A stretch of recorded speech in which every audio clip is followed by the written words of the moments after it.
Il faut être sûr d'une chose, la relation client est un vecteur de business. Plus la relation client sera riche, sera juste, plus elle donnera envie d'avoir des relations avec la marque, plus elle générera des ventes. Et les exemples sont nombreux.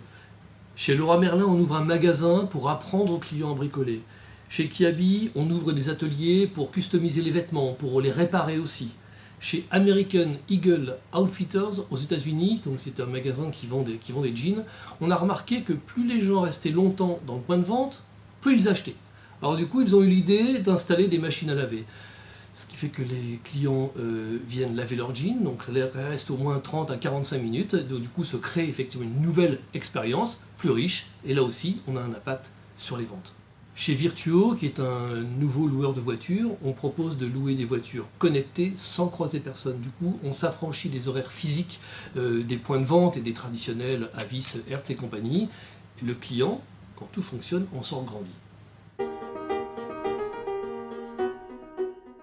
Je n'ai pas les indicateurs sous les yeux, mais je suis prêt à croire que la qualité intrinsèque de la relation client s'améliore. C'est évidemment le fruit de l'effort de tous.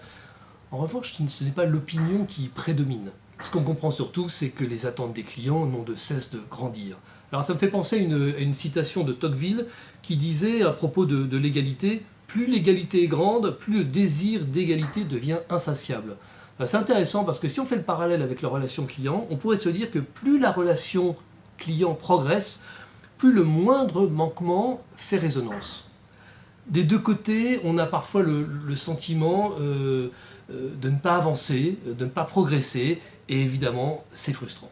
Donc c'est un sujet qui ne s'épuise jamais. À chaque fois qu'une bonne pratique émerge, ça devient très vite un standard, et donc c'est une course permanente.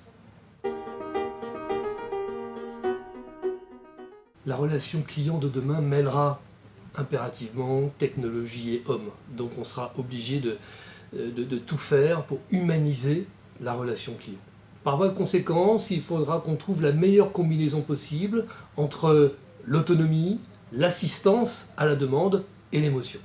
La technologie doit se traduire en service, la relation humaine en affection réciproque. Si on est accompagné, changer est un plaisir. Si on est abandonné, changer est une plaie. Donc accompagner le client, c'est le respecter. C'est l'enjeu essentiel de la relation client d'aujourd'hui.